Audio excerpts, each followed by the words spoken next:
I don't know if you, as a head of state, went to the COP in Dubai. Let me stop you right there. Let me stop you right there.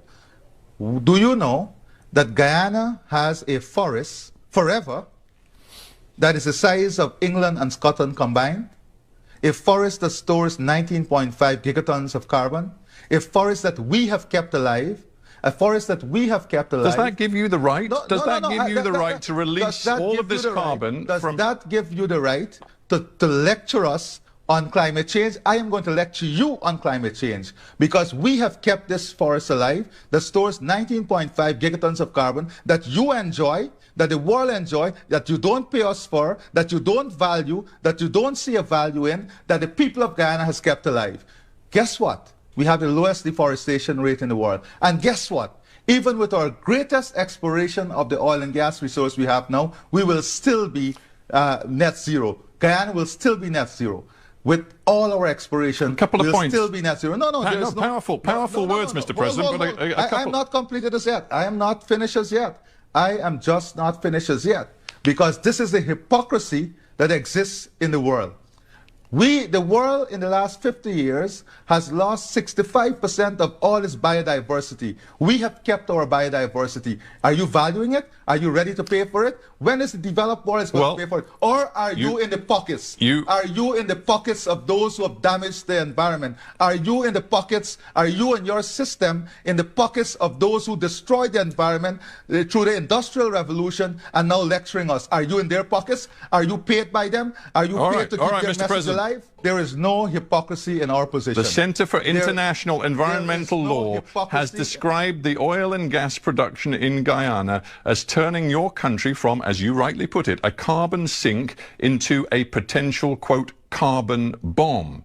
Now, you may say you have every right to exploit that oil and gas. That is ridiculous. We, even with exploring and production of all our resources, we are going to still be carbon neutral. We are still going to be carbon neutral. Let me quote to you Greenpeace, who say quite simply, to avoid the worst impacts of climate change, and you know that your own country is one of the most vulnerable to climate change because most of your population lives below sea level. And we have paid, guess what? Guess what? We have paid for the mitigation. We have paid for the adaptation. We are the ones who have to find revenue. No, I want to continue. I haven't finished telling you what Greenpeace say. Yes, but let me tell Greenpeace say we need to keep the majority of the world's remaining fossil fuels in the ground. Yeah, Greenpeace can say that. You're not doing that. Greenpeace and you can say that. But we need to get resources.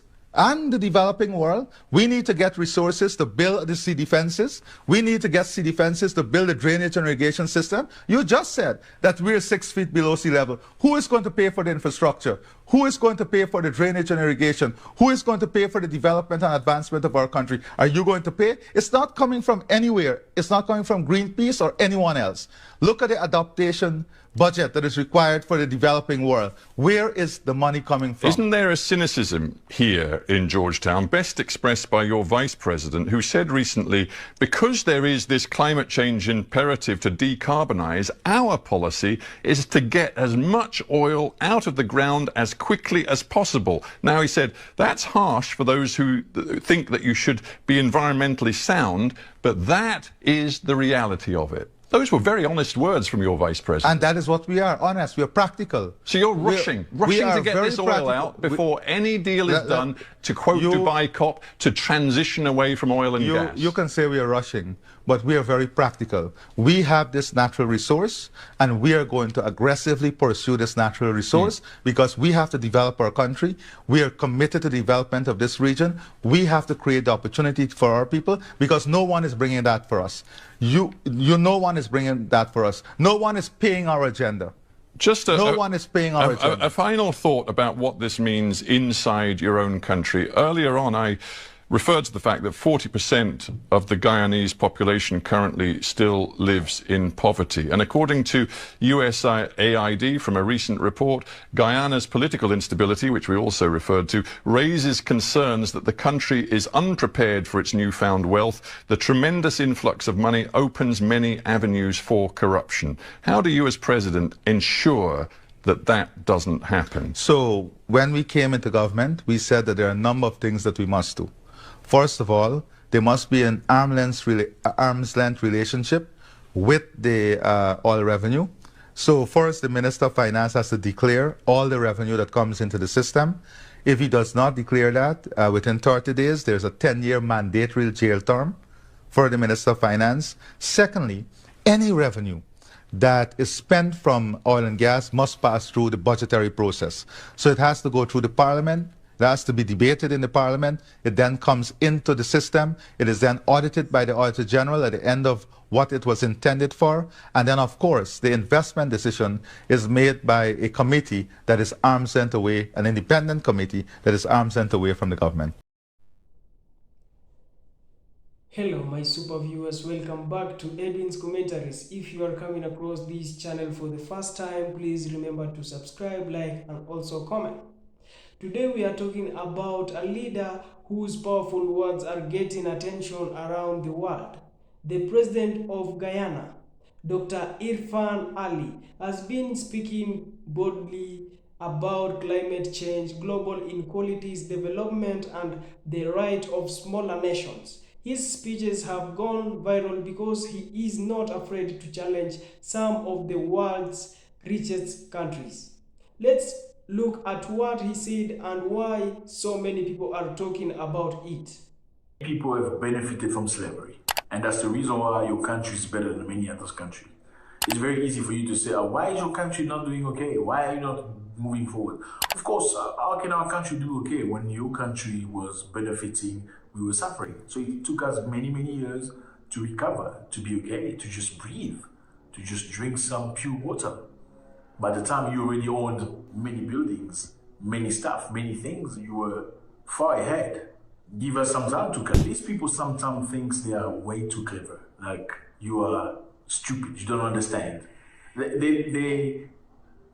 a president for you. He speaks it like it is, he doesn't match his word, he's very calm, he's not screaming, but he's telling you the truth. I'll give you an example. Excellencies, if it is, we all agree on ending and preventing wars. If it is, we all agree that the Security Council requires reform. If it is, we all agree that the international financial system is unfair and unjust to the developing world. And if it is, we all believe in climate, food, and energy security, then what is stopping us from acting?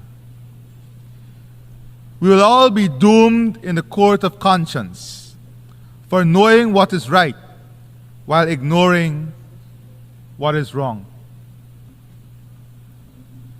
Madam President, of the myriad of challenges confronting our world, climate change threatens our very existence, adversely affecting development across all countries. Rising sea levels and temperatures, severe natural disasters, and shifting and extreme weather patterns disrupt agriculture and food security, threaten water supply, and displace communities. These impacts are particularly devastating for small island developing states.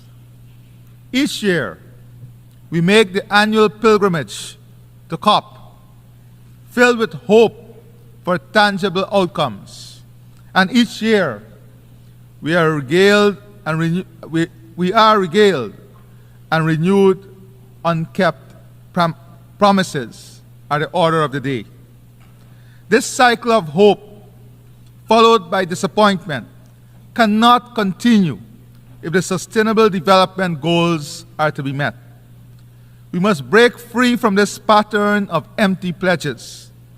We must unequivocally and immediately fulfill all pledges for the sake of our planet and the future of all its inhabitants. Let me tell you about my country, Guyana, a country that is 83,000 square miles, 86% of which is tropical forests. Guyana has the second highest percentage forest cover on Earth and one of the lowest deforestation rate. Our forest stores 19.5 gigatons of carbon and sequesters more than 153 million tons annually. According to WWF, Guyana is one of the world's most important countries for biodiversity density. It straddles two of the richest biodiversity zones, the Guyana Shield and the Amazon. As a country, we are dedicated to the preservation of this vital global asset. I especially salute the indigenous peoples of Guyana, the Amerindians, who are the foremost stewards of this great natural heritage. We recognize their leadership, and 15% of all revenues earned from carbon sales are directly transferred to our indigenous communities. Madam President, even with our newfound natural resource, oil and gas, it would require less than 20% of sequestered carbon to offset our emissions at maximum output. We have preserved our biodiversity and know its value. We believe it is only fair and just that this global asset be monetized in a fair carbon market. Today, I am pleased to announce the launch of a global biodiversity alliance. We will convene the first Global Biodiversity Alliance Summit in 2025, which will focus on creating a market for biodiversity credits, scaling biodiversity conservation debt swaps, accelerating biodiversity bonds, establishing a blueprint for biodiversity taxonomies, and promoting nature-positive action. We do not make this announcement by mere words. Guyana is also committed to doubling its protected areas by December 2025 and achieving the global biodiversity target of 30% by 2030. These are real solutions that Guyana is putting forward to address the global problem of biodiversity loss. We do not lecture, we lead by example without arrogance.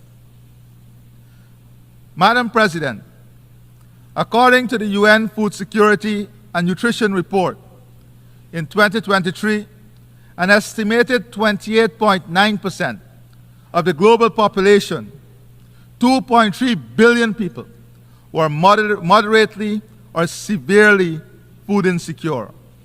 The primary causes were conflict and insecurity, extreme weather events, including those related to El Nino and climate change and economic shocks.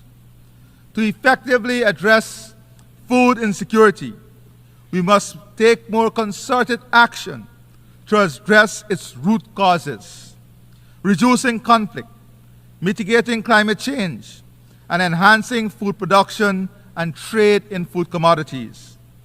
By prioritizing peace and climate action, we can create environments where food systems, crops, and livelihoods are not threatened by conflict and weather extremes. In turn, enhancing food production and ensuring fair and efficient trade in food commodities can reduce food insecurity. So too can the full involvement of women and youth. In Guyana's National Agricultural Strategy and Policy, at least 35% of our agro-businesses will be owned by women and 60% by young people. While I've spoken of food insecurity, the global malnutrition rates are also alarming and must be addressed. Nutritious, safe, and sufficient food are crucial to a healthy population. Madam President, the United Nations must continue to be a beacon of hope amidst a turbulent global environment. The theme of this year's assembly, and I quote, "Leaving no one behind, acting together for the advancement of peace, sustainable development, and human dignity for present and future generations," end of quote, resonates with the vision set out in the United Nations Charter. This vision demands decisive action and enlightened multilateralism. Today, we find ourselves in a world where the quest for peace is met with a defiant echo of conflict, where the promise of sustainable development is eclipsed by the dangerous specter of climate change and food insecurity, and where the dignity of millions of people is trampled upon with impunity. In Ukraine, the sovereignty and territorial integrity of a nation are being violated. Yet, decisive action by the United Nations Security Council remains fettered by the veto. Justice demands that we defend the territorial integrity of all states, large, small, powerful, and weak. Equally concerning is the conflict in Sudan, which rages on with devastating consequences for the people of that country, including famine and mass displacement. This conflict will continue to undermine efforts to achieve lasting peace and sustainable development. This assembly must also condemn the continued oppression and persecution by the Taliban of women and girls in Afghanistan, who face not just lack of access to education and restrictions on their movements, but now even their voices cannot be heard in public.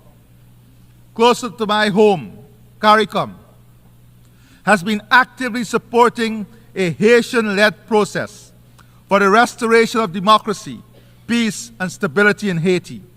We welcome the deployment of the UN-authorized multinational security support mission led by Kenya as a crucial step towards stabilizing the security situation. We call on the international community to urgently scale up financing for the MSS and secure its renewed authorization so that the mission can succeed. We must also address the dire humanitarian situation where almost half of Haiti's population suffer from acute hunger, mass displacement, and women and girls are enduring brutal violence, including sexual violence. Guyana is leading CARICOM's effort in mobilizing humanitarian effort and support for Haiti. Excellencies, I'll be reaching out to you for your support. We must stay the course with our Haitian brothers and sisters in their quest for durable peace and sustainable development. The people of Haiti deserve nothing less. Madam President, peace, stability, and safety are no more imperiled than in Gaza. Guyana reiterates its strong condemnation of the October 7 attacks by Hamas on Israel. However, the collective punishment of an entire population, including the indiscriminate slaughter of civilians, most of whom are women and children, has long gone beyond the realm of self-defense. As the world watches on helplessly, Israel continues to flout its international obligations, including the orders of the ICJ and successive Security Council resolutions. Instead, the right of self-defense is being used as a weapon of mass extermination, stoking legitimate fears of genocide. No state, large or small, should feel comfortable and safe when such atrocities are allowed to continue with impunity. The war in Gaza must end now. We reiterate our demand for an immediate ceasefire and the release of all hostages and Palestinians illegally detained.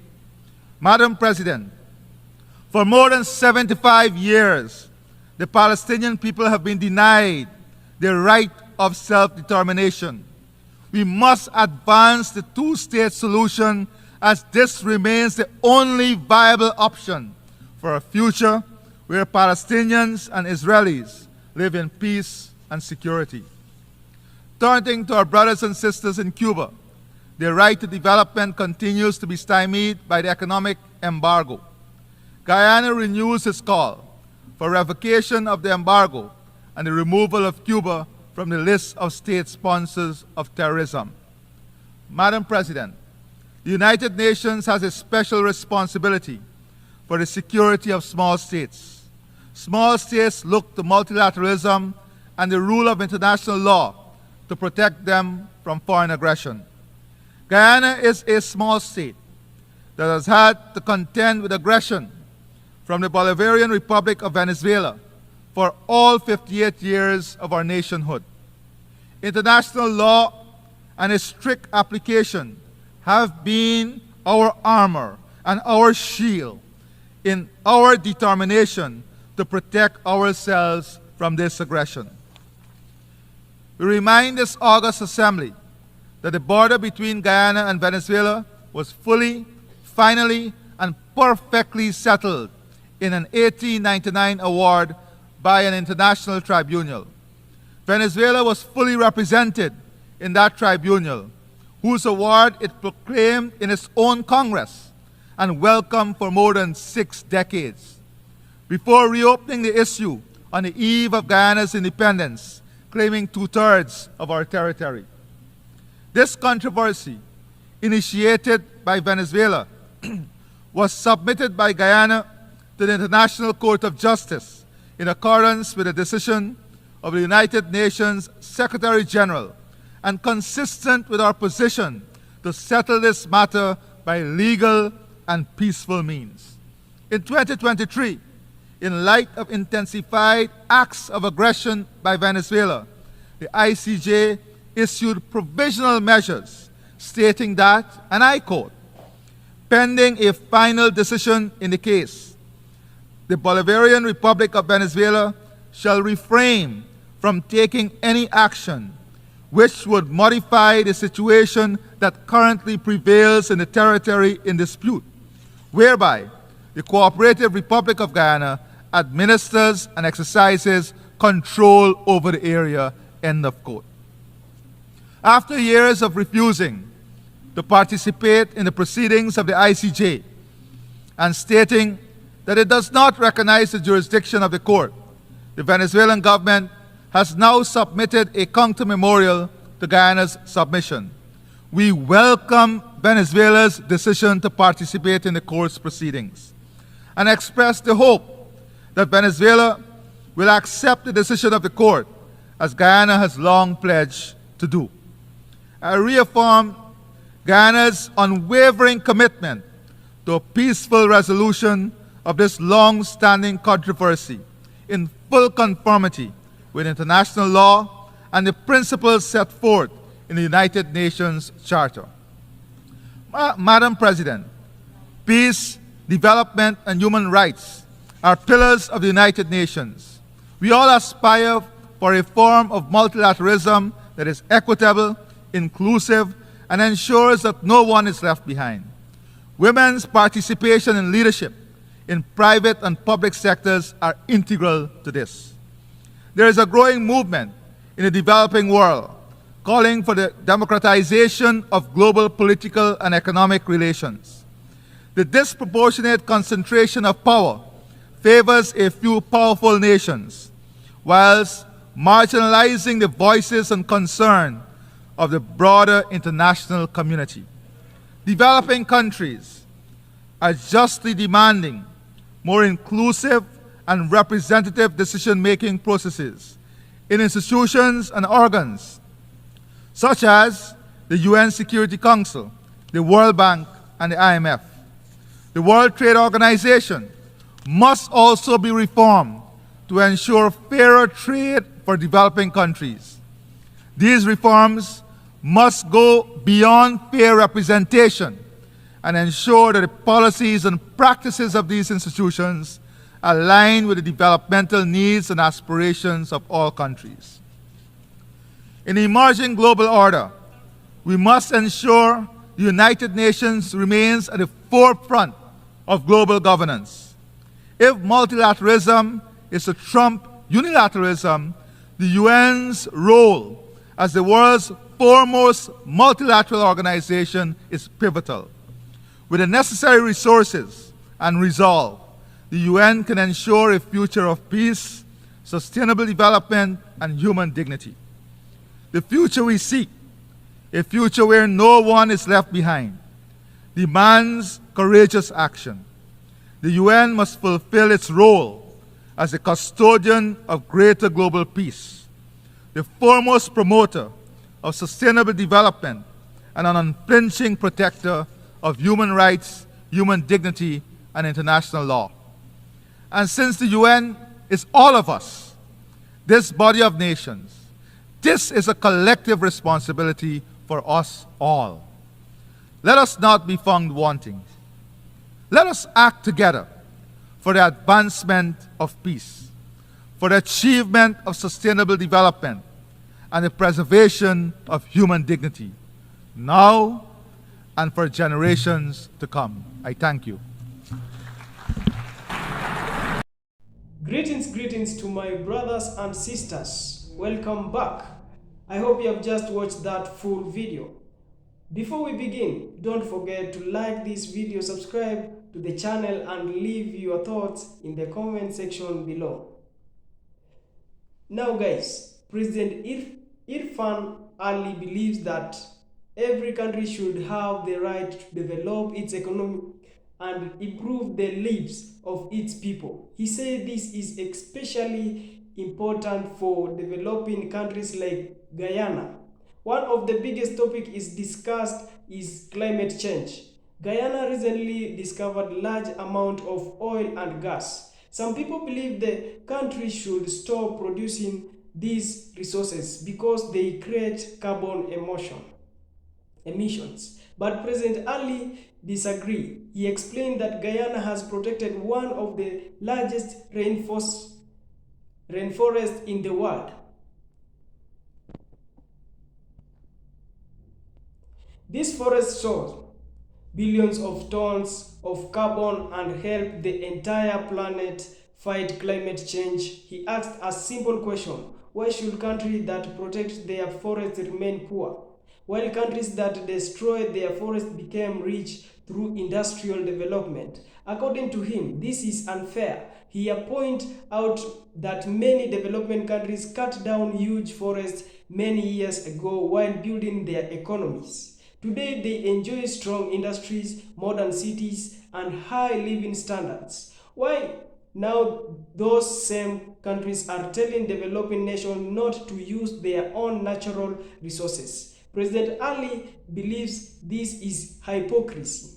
He says Guyana has done more than many wealthy nations to protect nature, yet is still being criticized for developing its oil industry. He also explained that the money earned from oil is not only for today. The revenue is being used to build better roads, hospitals, schools, bridges, and climate resilience infrastructure that will protect people from floods and other natural disasters. His message is clear. Protecting the environment and reducing poverty should happen together. Developing countries should not have to choose between serving the planet and improving the lives of their citizens. Another important topic he discussed is global inequalities. President Ali reminded the world that many rich countries became wealthy during the time of slavery and colonialism. For centuries, resources and wealth were taken from colonials while local people were left behind. Even after independence, many former colonials continue to struggle with poverty because of systems that were created long ago. He believes history should not be forgotten. Instead, wealthy nations should recognize how past actions still affect many countries today. He said this is not about blaming people. It is about creating fairness and equal opportunity for everyone. Another major issue is the long-running border dispute between Guyana and Venezuela. President Ali made it clear that Guyana wants peace. He said his country respects international law and supports solving the dispute through the International Court of Justice. Instead of conflict or violence, he believes legal institutions should decide the outcome. This peaceful approach has earned respect from many people around the world. President Ali also spoke about conflict happening in other parts of the world. Regarding Gaza, he called for peace and support. Two states solution where both Israel and Palestinians can live safely with dignity. He also said that innocent civilians should never suffer because of war. According to him, collective punishment should never accept. He's also discussed Haiti. The country has faced political instability, violence, and humanity challenge for many years. President Ali believes the international community should help Haiti restore peace, democracy, and stability. He said the world should not ignore countries facing serious crisis. Another important part of his speech focused on changing global institutions. He believes organizations such as United Nations Security Council, the World Bank, and the International Monetary Fund should better represent today's world. Many developing countries feel they have little influence in this organization. President Ali says every nation deserves a fair voice, not only the richest and mostly powerful countries. He believes international institutions should serve everyone equally. One of his strongest messages was about climate justice. He explained that poor countries contribute very little to global pollution, yet they often suffer the most from rising sea level, hurricane, floods, droughts, and other climate disasters. Meanwhile, countries responsible for most historical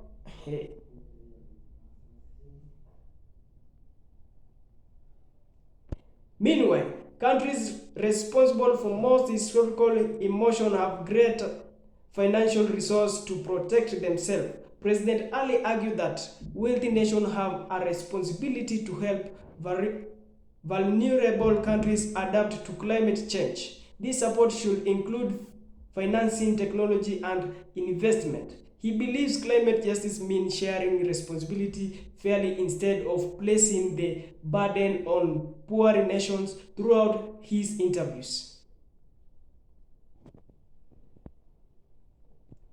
President Ali spoke with confidence and honesty. He answered difficult questions directly without avoiding controversial topics. Many people admire his willingness to defend Guyana and other developing nations on the global stage. Supporters say he represents a new generation of leaders who are speaking boldly for smaller countries. Critics may disagree with some of his views, but many people respect his courage and his ability to explain complex issues in simple language. His speeches continue to spread across social media because they challenge traditional ways of thinking about development, climate policy, and international relationships. Whether people agree or disagree, one thing is certain: President Irfan Ali has started conversations that many believe are long overdue. His message reminds the world that development, fairness, environment, protection, and equal opportunities should go hand in hand. He believes no country should be punished for trying to improve the lives of its people, while also protecting nature. As global challenges continue to grow, many people will be watching to see whether the world's biggest power listen to this concern. What do you think? Do you agree with President Ali's views on climate justice and development? Should smaller nations have more influence in global decision making? Share your opinions in the comment section below. If you enjoyed this video, please like, subscribe and turn on the notification bell so you never miss our next commentary. Thank you so much for watching, and I will see you in the next video.